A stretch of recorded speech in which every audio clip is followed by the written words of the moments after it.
And we're live. Hi, good afternoon, everybody out there. This is Photo Chat, and actually, I can't believe it. Episode 14. I've done 14 of these, and you guys are still watching. So thank you very much for joining me today. Gives me a huge amount of pleasure to welcome Howard Ashton Jones. Thank you very much. Who is, big drum roll, our current photographer of the year. So well done on that, Howard. Officially, I think it's the first time I've been able to say well done officially to you. Thank you very much. Thanks to everyone for all the votes over That's the year. okay. I'm sure they got their checks in the post. Yeah. I think it's very well deserved. And as I said earlier in my pre-show trailer, when we set the whole monthly image competition thing up, and I know we talked about this when we started doing it over a year ago, because you were sort of instrumental in helping me with the thoughts of how we were going to put it together. That sounds like it was biased towards you. It wasn't. I didn't say anything about fixing it. No, but it's all based on the guys in our Facebook group voting. So, the end of the year was about the judging of the images with professional judges, but it is based on, what everybody likes. And clearly, because you have entered across a wide range of genres each month, and there's 6 to enter, that has put you up there. And I think that's what we wanted. We wanted it to show all-round abilities. I do know it's difficult for some people who maybe can't get out and shoot wildlife, who can't get out and shoot sport, but it's worth having a go. So yeah, definitely. Well, I think when we first spoke about it, it was a case of having a number of different themes to go for, and entering all. And I remember when we first met, you described yourself as a sort of a jack of all trades photographer, and I said I'm pretty much the same. And I think it's a case of just trying every single thing and trying to get a good shot of every type of genre, and put them into competitions as your feedback, really. And how good. Well, I know this is going to be really interesting because I've kind of split it into 3, as you know. We're going to talk about you to start with as a professional photographer. Your work as the official Scottish gymnastics photographer. We'll talk about that. Then we're going to look at more of your artistic work, which you do sell. And then wildlife, which again you are now starting to sell your wildlife work. So I would encourage everybody to ask questions. Howard, one of the things I love about Howard is he is not precious about his work at all, and he is very giving. He's more than happy to share techniques and tips, as some of you know, with his quick bird reflection pool technique that he shared on YouTube. I think quite a few of the DIY shops have had a run on shallow greenhouse trays. So he's very, very happy to share that, which is fantastic. So do ask questions. We've got a poll which I would ask you to answer. If you look down the bottom, you'll see there's a poll. Some of you already voted on it, just to see how many of you are really interested in wildlife, already shooting wildlife, or thinking about it now. Helen, as always, is in the chat, keeping them under control. So if you do ask some questions, if you don't ask them in the ask a question box, if you ask them in there, Helen will pull out the ones and flag them up to us. So what I'm going to try and do is share my screen so you can see the images that we're talking about. Let's just bring this up. So I should now be able to get my screen there. Okay. So we're going to pop this up to full screen. So hopefully you guys will be able to see this. So Howard, so tell us about the gymnastics, how you got started in it, what it involves. And I know you have a pretty serious amount of kit you carry around with you now. So over to you. Well, I got into gymnastics really through, well, I didn't personally get into gymnastics, photographing gymnastics, I should say. My wife, Fiona, she's coached sort of boys gymnastics, for years and years. So she spent a lot of the time down the gym. And then when we had our 2 boys, they ended up down the gym as well. So I was sat at home twiddling my thumbs thinking, what can I do? So I ended up going down the gym as well, helping as a parent helper. And the camera sort of started coming out a bit more often, trying to snap some of the kids doing their amazing things, and it's sort of grown from there. Went to more and more competitions, and more people asking to look at the photos and actually buy them. So I took the plunge, I think in 2008 to 2010, sort of getting a little bit more serious. And then I think probably 2012, 2013, I approached Scottish Gymnastics and said, right, hey, I want to come and photograph at all your events.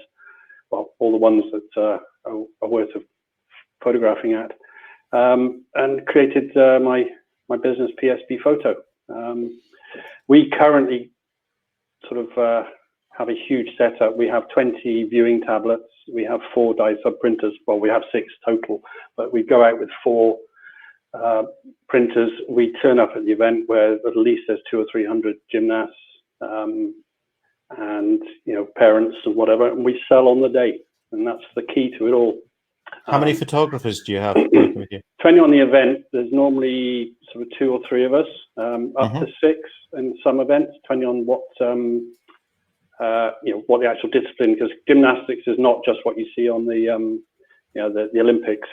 The picture we're showing now is acrobatic gymnastics, right? Which is my favourite. It's amazing to watch what these guys can do. Holding each other up balance-wise. Yeah. And they've got to hold that for a number of seconds and get judged on it all as well. It's all in time to music and stuff. But there are different elements of gymnastics. There's tumbling, trampolining, the artistic gymnastics, which is what you see on the the Olympics. So I've got a great team of people who still come with me. There's my 2 boys, Matt and Sam. They've developed the software and the hardware side of the business. And I've got Alice and Bob.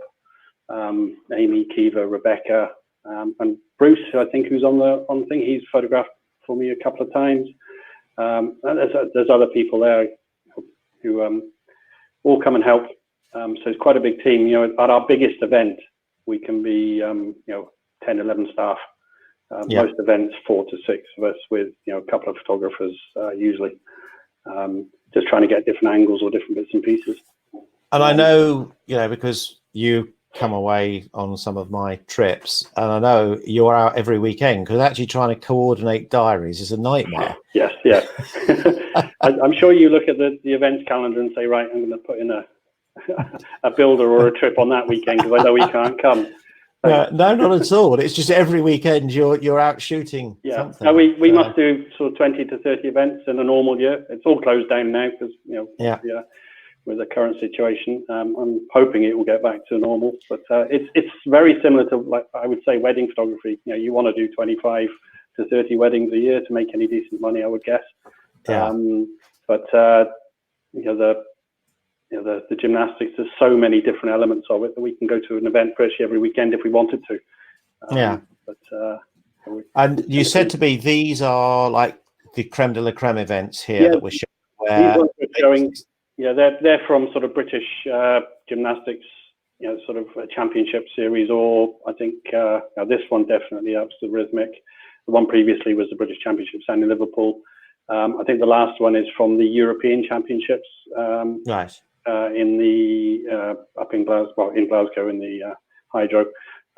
So with my connections, I generally can get into these big events, which are so much nicer to photograph because you've got clean backgrounds. The reality of the event business is, you've got 3 or 4 rows of bleachers with parents, grannies, all sitting there reading paper, stuffing their faces with burgers, and those are the normal backgrounds you're getting, and a whole bunch of gymnasts lying around the place for that. And you're trying to pick a very nice, clean picture for them, but it invariably has a background that isn't the best thing, but it's the best you can get. Whereas these ones we're showing, I think, are where we're picking out the best. Mike Martin has asked, any tips on access? For gymnastics, very tricky because of child protection rules. Best bet, I would say, is go through get involved with a club. You'll probably need PVG, or I don't know what it is down with you guys, PVG or CRBs.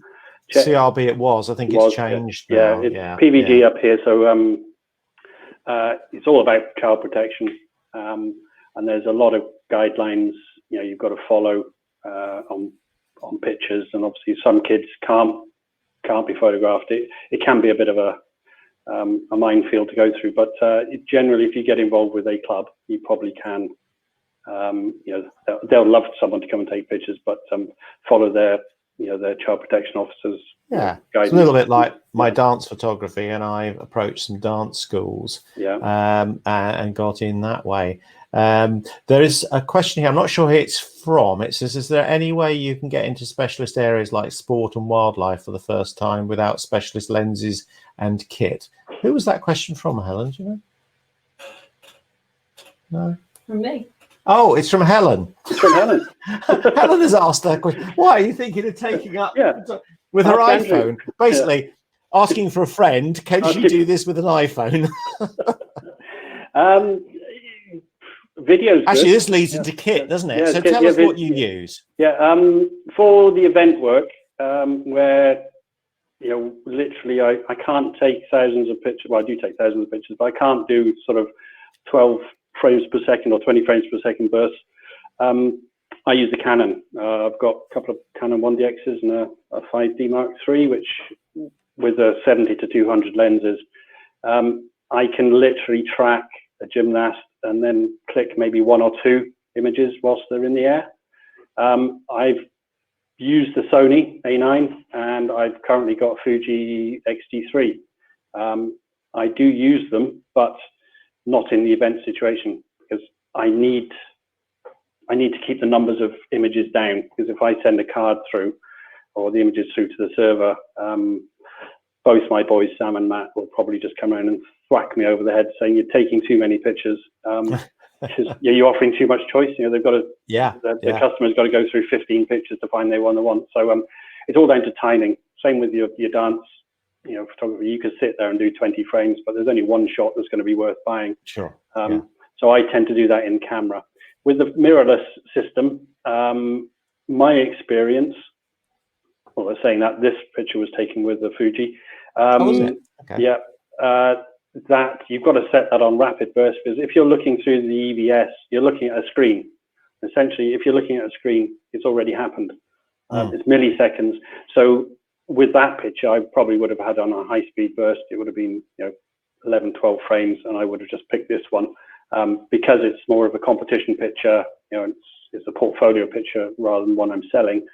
I personally take the time to pick the picture I want, but in a working environment at an event, the guys don't have time to crawl through every single picture and delete the ones which aren't any good.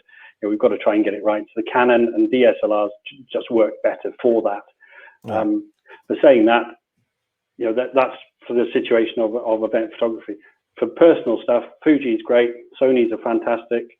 You're just going to take a lot more pictures. It's that sort of spray and pray sort of mentality. Take loads and you're bound to get one of the shots.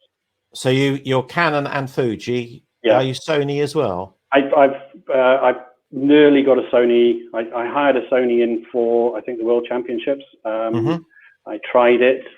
Fantastic, camera. But I just couldn't convince myself to sort of change the whole system, lenses as well as, body onto the Sony. I was using Canon lenses on it with a converter. But when I did use a Sony lens, a native lens always works better. Yes. I found that out. They're good enough, but you just want the things to work properly, and they want you to have their lenses. So I didn't want to go and jump across. I had Fuji's already. So the X-T3 came out, and now we've got the X-T4. I think they are pretty much as good as the Sony A9, although it's a crop sensor, not a full frame. But I'm not going to get into the full frame and crop sensor debate. Well, I love my Micro Four Thirds, and I've had it for 2.5 years now. It does 90% of what I shoot very, very well. There are situations where having sort of a little bit more noise at high ISO is a problem. I've not really found the issue that certainly on my G9 that you said with the Fuji, where when you're looking through an electronic viewfinder, it's already happened. Yeah. With the old GX8, yes, that was very true. There's a delay between it happening and you seeing it, but the G9 is so fast. I think Sony came out with a non-blackout. That was certainly the problem. But the Fujis and the Sonys don't have a blackout. It's pretty instant, but it's still, there is a millisecond of you seeing it on that screen and pressing the button. If you just had one shot to take using a DSLR against a mirrorless, I found that the DSLR is more accurate. I will get the peak of the actual action, whereas with a mirrorless one, I'm probably going to be a millisecond out. The legs may have just started bending. It's just a little thing. It probably comes down to what you get used to, but the weight penalty of the Canons is huge. So for wildlife, I take it out on with me, but I've got to say, you've got a 300mm lens or a 150 to 600mm lens on a 1DX body. God, it weighs a ton. And of course, the Sony's not going to be any lighter because the lenses are heavy on those. Heavy, yeah. The Fuji, I've got the 100-400. That works really well, and it's light, but it means I get the shot. So I think back to the original question of using sort of cheaper lenses. If you haven't got the full kit, you should still be able to do it. You've just got to practice your timing. I think just watch your subject, and as with any bit of photography, if you know your subject, chances are you'll get better pictures. If you've studied them, you'll know they're about to do something, and you click just before they do it, and hopefully get it right. And I think you demonstrate that in your dance sort of masterclass things. It's just getting timing, and it is. I mean, there's this guy in New York, the New York Dance Project, who shoots dance on a Hasselblad. Well, we had Hasselblad in on Monday, and I've got one of the new X1Ds here. And actually Helen tried it, and she said, it's so slow, it's not that responsive. So to shoot dance with something that's as unresponsive as that is a real challenge. And it's all about knowing the moment you're going to take the shot. Exactly. Which I think leads us on to unpredictability. There's a lot of chat going on about entering competitions and people saying they don't enter, etc. I know it's difficult when we're talking to actually follow the chat, but you guys, we are, we're aware that you're having a good conversation there. So if you want help about entering competitions, I know people are saying it's difficult to be good across 6 genres, but it's about putting it in, isn't it? You might be really good in 3 or 4. It's worth putting some stuff in the other ones to get that all-round thing. It is. I think with your competition in particular, because it's vote-based by literally our peers, all of us really. The impact will probably be the first thing that people go for. Technically, I think I've put some photos in which I've gone and maybe I shouldn't have, but I thought I need to put one in. I'll put it in. And it hasn't won, but at least I've put it in. But it will get some votes. That's the thing. And in the end of the day, if you don't put it out there, no one's going to know. And when you look at it, you could always share it with someone who could give you some feedback. I give feedback quite a bit to people who ask. I'm sure you do as well, Andrew. Yes, absolutely. Amazingly, we've been talking for 18 minutes and we've only just covered gymnastics. So let's move on. The other thing, obviously, you like is your art photography. You did a few years ago get heavily into the water droplets.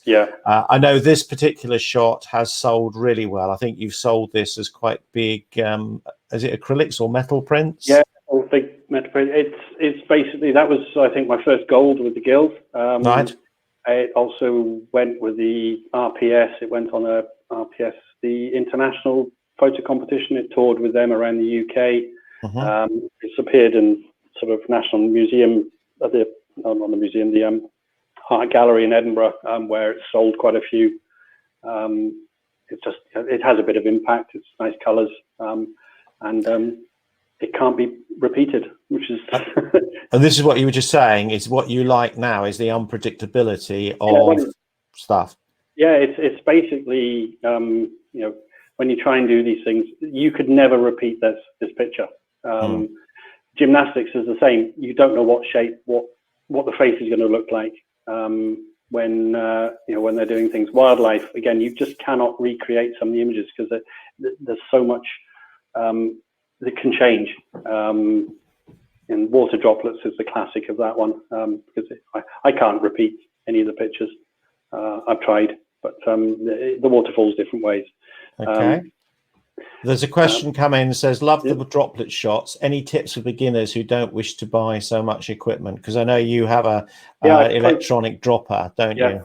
I did post on the video I put on the training page. I think in one of the comments I put in a budget version video. All right. Okay. Which is just using a plastic bag. You don't get the same results. No. I'm going to admit that, but you do get into water droplet photography, and you can. So is that on my members group? Yeah, it's on the members group. It's on my sort of YouTube channel. The last one's gone up there, which is Phase Photo, but it's really a made up video of just using a plastic bag, piercing a hole in it, and letting the drops, and then it's all about timing. When you start we're actually going to have a go at that because I've got this Hasselblad till the end of the week to test, and I thought I'll be water testing it.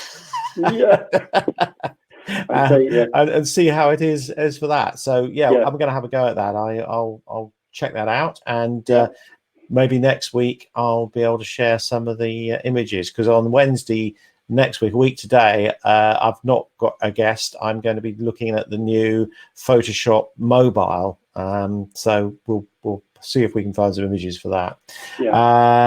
So Gary Thompson says, have looked at the video and want to have a go at the budget version of the water test. Great. Brilliant. Good stuff. Good stuff.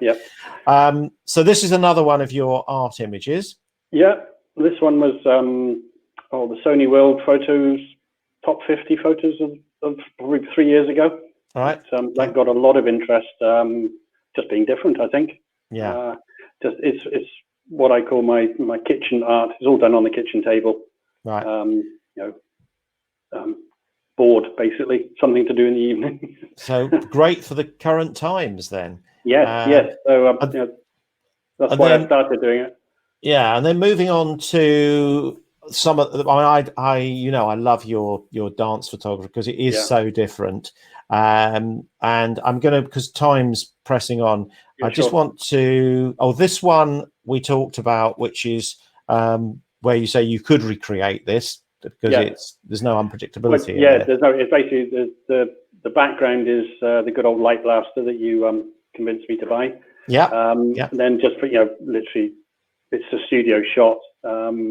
And that it probably is my most popular picture. And there's a funny story, isn't there? I was looking for an Airbnb in Paris, and I came across this one. And on the wall in the photograph in the living room was this picture.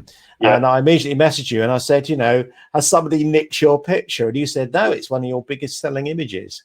So I sell it through. It goes through onex.com. That's the sort of gallery site I use, and it sells. Nationally, and I think if you look on Amazon, look up my name, it comes up there as well, which I'm quite impressed with. And I think this is your favorite one, I believe. It is my favorite. I've just always loved this shot. It's I think it's stunning, and I know it's done very well for you because I think you had this licensed for something. There's a company in the States licensed it for the cover pages and logos and stuff, but I think he's gone bust now. But I got paid, so it was good. Good. And a big shout out to Zoe, who was my ballerina for that. She might be watching. If not, she'll get to see this. I absolutely love that shot. This is another one of your light blaster ones. And then this amazing. So gymnastics. This is acrobatic gymnastics. This is Kaylin. She we did a gold and silver shoot, basically body painted, but she's doing a Mexican balance there, very, very bendy. But it's sort of there was a whole series of these. I wasn't going to bore you and put them all in, but a whole load of different balances, all studio as well, so controlled. And there's finally, Sophie. It's the windswept. This is the unpredictability of it all. I try and do this with quite a few models. If I'm doing a model shoot, I'll get if they've got long hair, that is just try and do this. Put a wind machine on one side and just get them flicking the hair and taking lots of shots. Can't be repeated ever again. And it gives you a bit of mystery. So I've got a bit of a series working on that, which I like. Okay. Oh, then we'll move on to wildlife. I'm going to actually flick back through these because I think I ended at when I left it, I ended at the wrong end. So we'll start at the beginning. So your squirrel, I think it's the first one. Flying a squirrel. Yep. This is done up in Abbeymoor, Cairngorms National Park. There's a chap up there, Neil McIntyre. He's got a hide where you go in and the squirrels are all around the place, and it's absolutely fantastic. Just getting to see red squirrels doing stuff, and we jump. Is that Canon or Fuji? I think that's Canon. Hang on, I'm going to have a quick look at my Lightroom catalogue. So Fee missed the water droplets. Yeah, Canon. Sorry, Fee's missed the water droplets because she lost the screen. So I don't know she's still looking at gymnastics. But you obviously, Fee, you can go back and look through them. The rerun is available immediately afterwards, actually, within a few seconds. If you stay logged in, you'll be able to go back. Yeah. So that's Canon then. Canon, that's the Canon with a thousandths of a second, f6.3. Yeah. Yeah, 420 mil. So it would be the 300 f2.8 with a converter on, and that is basically you're pre-focusing on a spot, and you are literally just firing the button, right? And trying to catch it in mid-flight. We missed a question earlier. Sorry to interrupt you. Okay. Jane asked for our aerobatic gymnastics. What generally would your shutter be at? 500,000th?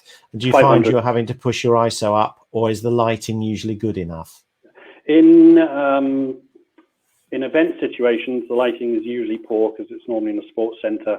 We shoot normally about 5,000 ISO. My sort of magic sort of numbers of 500ths of a second at f2.8 or f4, depending on what lens we've got on. And so you're at 5,000 ISO. Yeah. This is where there's a few people just fainted, I think. Really? Okay. 5,000 ISO, my God. It's not a problem. And that's the EOS 1DX. Do you find the Fuji will take that as well? The Fuji will as well, yeah. Okay, so cool. Exactly the same. The black and white beam photo, that was on the Fuji. I was at f1.4. An ISO 1000 on that one. Because that was an international event, it was lit for TV, so it was really good. But I always look, if you can get 500ths of a second or more at a reasonable ISO, 4,000 or 5,000, I'm happy and comfortable with those. They print out really, really well on the 1DX anyway, and I think if you get the 1DX Mark II or Mark III, they're probably even better. More modern cameras are handling ISO really, really well. We've got two more questions. One relates to this squirrel image, which is where was your fixed focus for the red squiz? And the second one is what's your YouTube channel? So YouTube channel is Phase Photo, and that's PHAZE Photo. Phase Photo, okay. Yep. So there's a few wildlife things. It's only something I've really started doing this year, just to document some of the things that go on. Just adds a little different dimension, and some people like to see what we actually do behind the scenes. Okay. The squirrel, basically, that you've got two logs, and there's like a meter gap between the two. Okay. So what Neil has there is a pole literally goes up. You put the pole up, focus on that, push the pole down, put some nuts in the bucket which is right at the bottom of the screen, which you can't see. And then you literally, this is why it's a spray and pray mentality. You just, as soon as you see that thing running along the thing, you've got to hit the button. And there's a lot of missed shots. You're trying to get a deep depth of field so you can get a lot more in focus. But you end up with a lot of sort of back legs in focus, no nose, and whatever. But when you get it right, it's like it's a good feeling. Yeah. Okay, so moving on then. This is an egret? Little egret. That was just our local RSPB reserve. Right. Lochleven, and that's always a good thing if you've not done a lot of wildlife and you want to know where to go. Just find a nature reserve. They generally will have feeders out.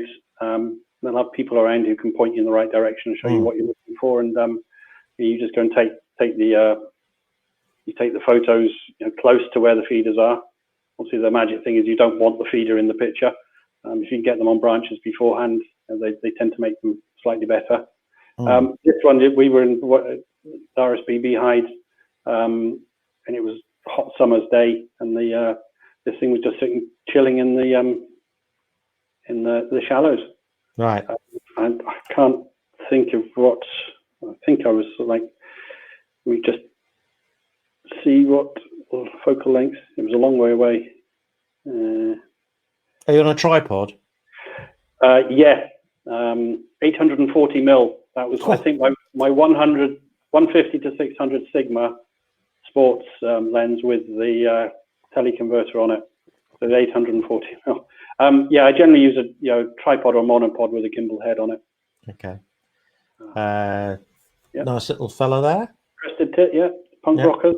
Generally only found up in the Caledonian forests up Cairngorm again. And of course, you're only a couple of hours from the Highlands, aren't you? Yeah, it's a day trip for me.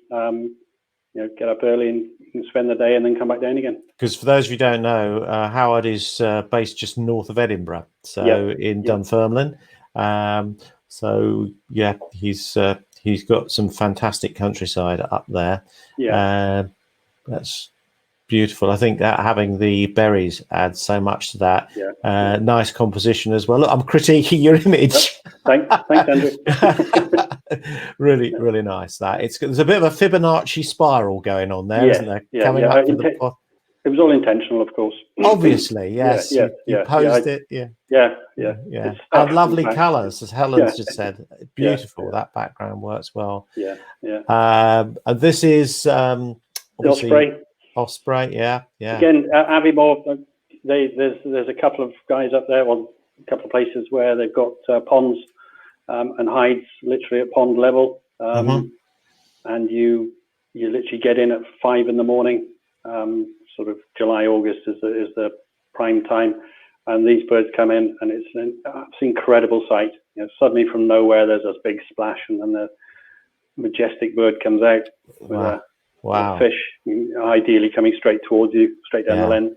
I love that because it's the light is right. With the bit of bird photography I've done, I've always found I'm either in the wrong place for the light or the wind, because mostly they take off into the wind, don't they? Yeah, they take off into the wind. So with this particular place, which I think is Rossi Merker's fishery, they've got 4 or 5 different hides around the pond. So you basically, if you've been there before or know what you're doing, you find out which way the wind's coming from, and you get in the hide that suits that. Okay, up Golden north? Eagle. No, that's Norway. Is it? Right. Yeah, January the 4th, went to Norway with a good pal of mine, Paul. We went to it was an adventure. We flew Edinburgh to Oslo up to Trondheim, and then a drive up into the mountains, and we got on a snowmobile. Took us up to this old hunter's cabin, and we stayed there for 2 or 3 nights. You get up first thing, you've got to be in before sunrise into the hide they've got there, and you can't leave until sunset.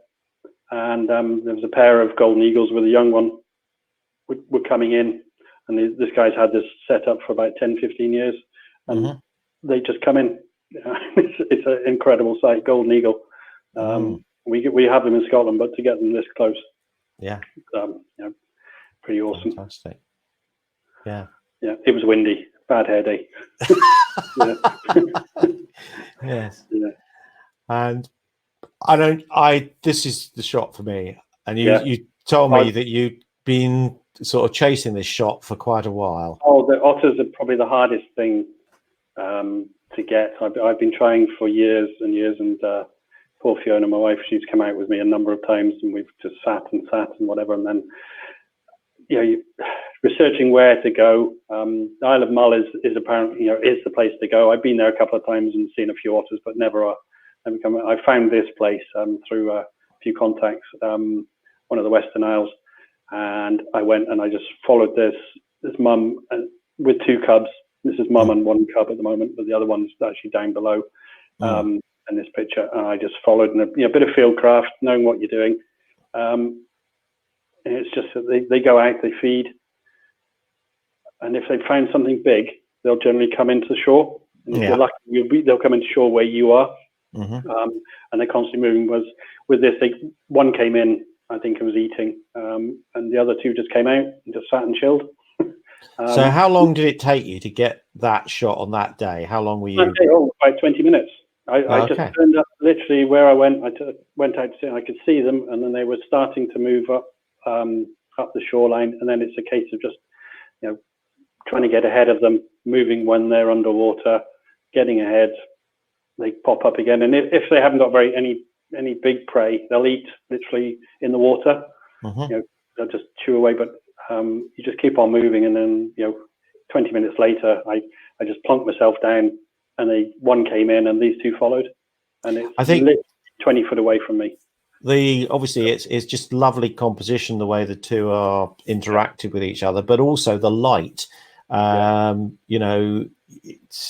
It's just beautiful. The light's coming in on the face of the one at the back, and it's just catching the whiskers and face of the one at the front. It's just beautiful. Yeah, it's beautiful. It's unusual Scotland, sunshine. It's not pouring down with rain, dull grey clouds, but I think things are in my favour at that point. So just trying to get there at the right time. Look at the weather forecast, get the wind in the right direction, and if it all works, it works. But and the backdrop of the water gives you such lovely separation, doesn't it? Yeah. Beautiful. Absolutely beautiful. Thank you. This is mountain hare. Mountain hare. Again, it's a lot of fieldcraft, a lot of work trying to get these things. They turn white in the winter, and there's only a few locations you can really get to easily. In case of walking up a mountain for a number of hours, and then looking for a white fluffy thing in the white fluffy snow.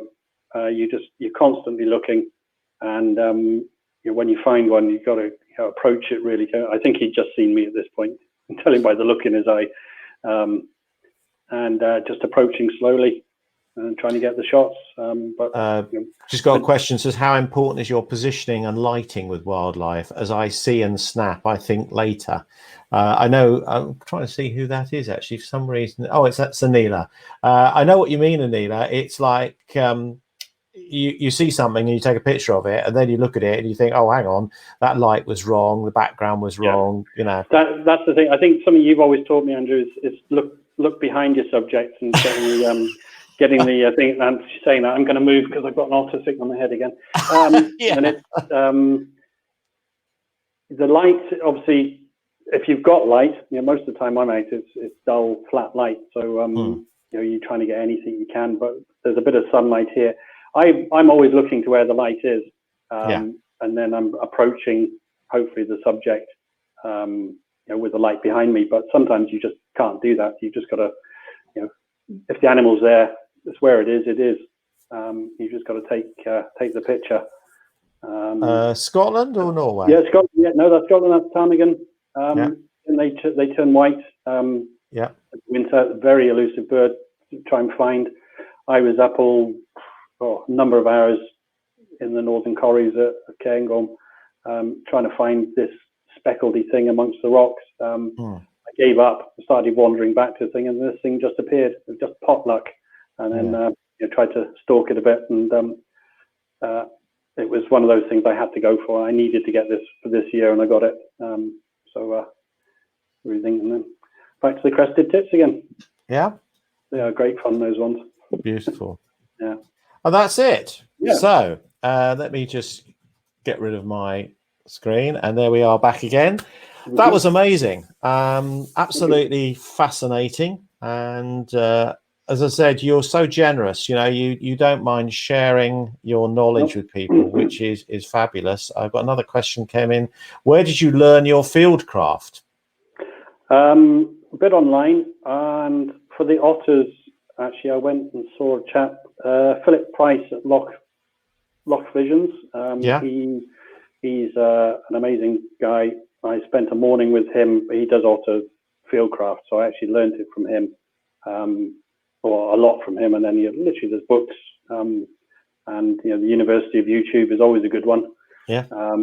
There's you have to be a little bit. What's the word? There's a lot of stuff on YouTube that I wouldn't trust. Yep, so you have to be selective, don't you? Yeah. No, so, there's a lot of good people out there, but there's also a lot of rubbish. And it's understanding the subject again. I think if you can find out a lot about a subject, like otters, the fact that they feed in the water. A lot of the time they eat and they sleep when they're feeding. They'll only come ashore when they've got something big, and that's luck as well involved there. So looking at the poll, at the moment, have you started shooting wildlife while on lockdown? The winning vote is no. So, all right. not a lot of people have voted, but we've got 3 say yes, 6 say no, and 5 always shot wildlife. Nobody says not tried yet. So good. It's a good opportunity. I really would urge people to go out, and that's it, really. We've done 40 minutes. We could go on talking a lot longer, but thank you so much, Howard. You're welcome. Fascinating. You're obviously very active in my members group on Facebook. I know most people who are in this, watching this, are in that group. And I know if they've got any questions for you, please do. Please just send me a message or pin a thing up and tag me in it, and I'll answer as best I can anyway. More than happy to do that, Andrew. Great. Thank you very much. I'm back on Friday with Andrew Griffiths. But Ask the Andrews. This week's topic is inspiration or plagiarism. I think that's going to be a little bit contentious one. So, at what point does it become that changeover from I was inspired by this shot to this is actually a damn right copy of it? So that's on Friday, and on Monday we've got Paul Roper, who runs the Sunnyside Guest House in Keswick in the Lake District that we use for our Lake District trips. And Paul was actually in the photography trade for many, many years. He was with Johnson's Photographic, and decided, probably 18 months, 2 years ago, that was it. He'd had enough of that, and he was going to go and pursue his passion of mainly walking in the lakes. And he has got some stunning photographs of the Lake District. So we're going to be talking to him. Wednesday next week, I'm doing a sort of a tutorial review of Photoshop Mobile. And then we've got Helen Walker on the Friday talking about her journey from pre-qualified with the Guild right through to her Master Craftsman. And I've worked with her a lot of that way, so it's going to be quite interesting. So that's next week. So thank you once again, Howard. No, thank you. As always, very good to chat to you. Thank you, everybody who joined us, and hopefully we will see you on Friday. Take care, everybody. Yeah, bye.